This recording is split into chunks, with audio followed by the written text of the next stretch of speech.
وګو عزتمندو موږ او تاسو له الله رب العزت یو جسم راکړی، دا یو جسد یې راکړی دی او د دې جسم بیا مختلف قسمه اندامونه دي، د دې مختلف اعضا دي، د هر عضو خپل یو کار دی. لکه دا لاس دی، په دې باندې موږ نیول کوو، په دې خپه باندې مزل کوو، په دې غوږ باندې اورېدل کوو، په دې ژبه باندې ویل کوو. یعنی د هر اندام هغه کار او طریقه کار مختلف دی. خو داسې یو عجیبه رشته او تعلق الله رب العزت په دې کې پیدا کړی دی، که چېرته یو عضو یا یو اندام ته تکلیف ورسي نو ټول وجود هغې سره بېقرار دی. لکه دا سر دی زمونږ د اندامونو نه یو اندام دی، دا زخمي شولو، د دې زخمي کېدلو سره زما د خپې حرکت کې راځي او زه به ځمه ډاکټر له هسپتال، زما د لاس حرکت کې راځي دوی او دارو طرف ته، زما د سترګه اظهار کوي د دک او د درد ډېر اوښکې ترې نه تویېږي، او زما دا ژبه د خپل مافي ضمیر اظهار کوي چې داسې ما ته تکلیف را رسېدلی. وجه څه ده؟ دې پسې وروسته هغه علت او سبب څه دی چې د دې خپل منځ کې داسې یو مضبوط تعلق دی. وجه زما عزتمندو زمونږ د دې اعضاو په خپل منځ کې د تړون هغه د روح ده. زمونږ په جسم کې روح دی، په دې باندې دا ټول اعضا راغونډ دي. دغه وجه ده چې دغه روح په انسان کې موجود وي او د ده د عضو یو عضو ته هم څه تکلیف ورسي، ټوله شپه د هغې نه دی بېقلاری او دی چې کوم دی نو په سکون کې نه وخت نشي تېرولی، نه ترې نه خوب کولی شي. موږ ځان سره سوچ وکړو، زما په غاښ باندې درد راشي زه ترې نه خوب کولی شم، زما په نوک باندې درد راشي زه هغې نه خوب نشم کولی. وجه څه ده؟ چې الله رب العزت د دې اعضاو پیوندکاري داسې کړې ده چې د دې یو بل سره دغه جوړ تعلق. دغه رنګې پیغمبر علیه الصلاة والسلام ارشاد مبارک دی: المسلمون كرجل واحد ان اشتكى عينه اشتكى كله وان اشتكى رأسه اشتكى كله. ودا څومره چې مسلمانان دي، دا څومره چې مؤمنان دي، دا په شان د یو جسم دي، دا په شان د یو وجود دي. که د دې سر ته تکلیف رسي، سر یې خوږېږي نو ټول وجود سره ناقلاره، که د دې سترګې خوږېږي نو ټول وجود سره ناقلاره. دا مثال یې ورکړی د ټولې معاشرې. اوس ما ورته خپل ځان سره سوچ وکړو چې آیا زموږ معاشره په دې نظم باندې قایم او دائمه ده که نه؟ آیا زموږ په معاشره کې داسې تعلق او تړون شته دی که نه؟ آیا په ما کې دغه احساس شته دی که نه چې زما بل مسلمان رور ته غم رسیږي، هغه چې کله غمځپلی شي زه هغه سره خوږېږم که نه؟ زما زړه ته هغه دک او درد رسي او که نه؟ هر سړی د ځان سره سوچ وکړي، که چېرته د ده جواب مثبت وي او جواب یې په او کې وي او په ها کې وي نو بیا خو د مبارکي وي ده ته چې دی د ایمان په درجو کې په اکمله درجه باندې فائز دی. او که نه چېرته د ده جواب منفي وي او د ده جواب په نه کې وي نو بیا په خپل ځان کې کار پکار دی.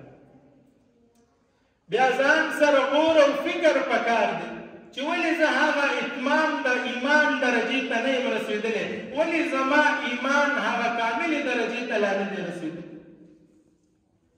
او زما عزتمندو دې ته ویلی شي اسلامي اخوت او ورورولي. یوه ورورولي خو هغه ده، یوه رشته خو هغه ده چې زمونږ او ستاسو د مینې رشتې دي. دا پلار دی، دا زوی دی، دا رور دی، دا خور ده، دا د مینې رشتې دي. بیا د دې نه په بره شي بیا د ګاونډ رشتې دي، بیا د کلي او د عزیزولۍ رشتې دي. نو زما عزتمندو دا اسلامي اخوت او اسلامي ورورولي دا د کلي پورې محدوده نه ده، دا د ملک پورې محدوده نه ده، بلکې دا ټول عالم باندې حاوي ده.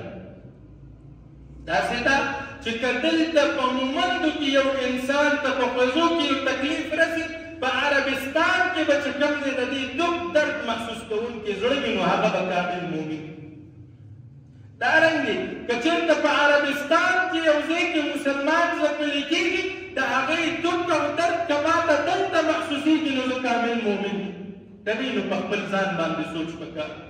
او زما عزتمندو دا اسلامي اخوت او اسلامي رورولي داسې رورولي ده چې مخکیني چې موږ نه کوم خلک تېر شوي صحابه کرام رضوان الله علیهم اجمعین چې هغوی پوره په دې معیار باندې خپل ځانونه پوره کړي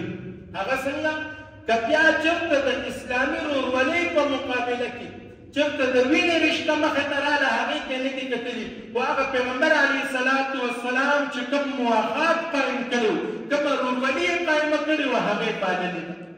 په یو موقع کې حضرت عبدالرحمن بن ابوبکر صدیق رضی الله تعالی عنهما دا فرمایي خپل پلار ته هغه وخت کې حضرت عبدالرحمن صاحب ایمان لا نه دی قبول کړی دی په حالت د کفر کې حضرت ابوبکر صدیق صاحب ته فرمایي چې یو جنګ داسې راللو چې په هغې کې ستا سر زما د تورې لاندې رالو خو زه په دې وجه باندې وروسته شوم چې دا خو مې پلار دی ده سره مې د وینې رشته ده حضرت ابوبکر صدیق صاحب رضی الله تعالی عنه ورته فرمایي وایي قسم مې دې په هغه ذات باندې وي د چا په قبضه قدرت کې چې زما سا ده که چېرته ته په حالت د کفر کې ستا سر زما د تورې لاندې راغلی ویم ما به هېڅ یو لمحې له هم سوچ نه کولی سر به مې دنه ور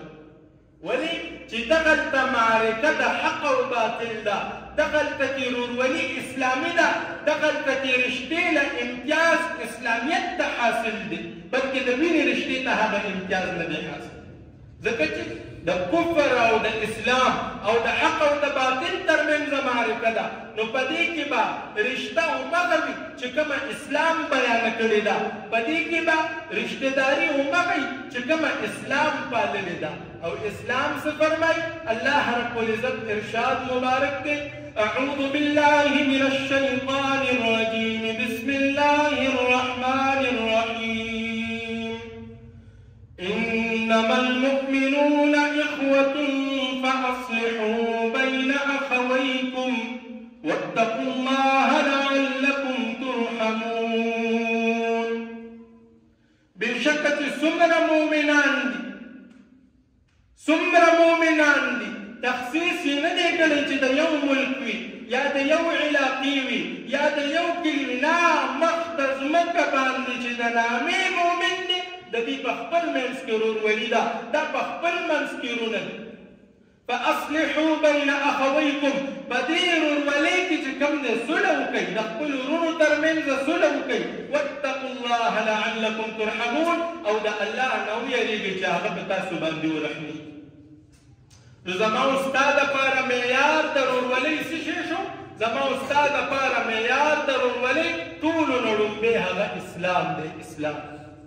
او زه دا نه وایم چې پلار سره رشته نشته او زوی سره رشته نشته نه د والدینو خپل حقوق بیان شوي دي د بچو خپل حقوق بیان شوي دي د اهل او عیال خپل حقوق بیان شوي دي خو د ټولو نه لومبی چې کوم چاته فوقیت حاصل دی هغه د اسلام رشته ده هغه اسلامي اخوت دی او هغه اسلامي ورورولي ده نو اوس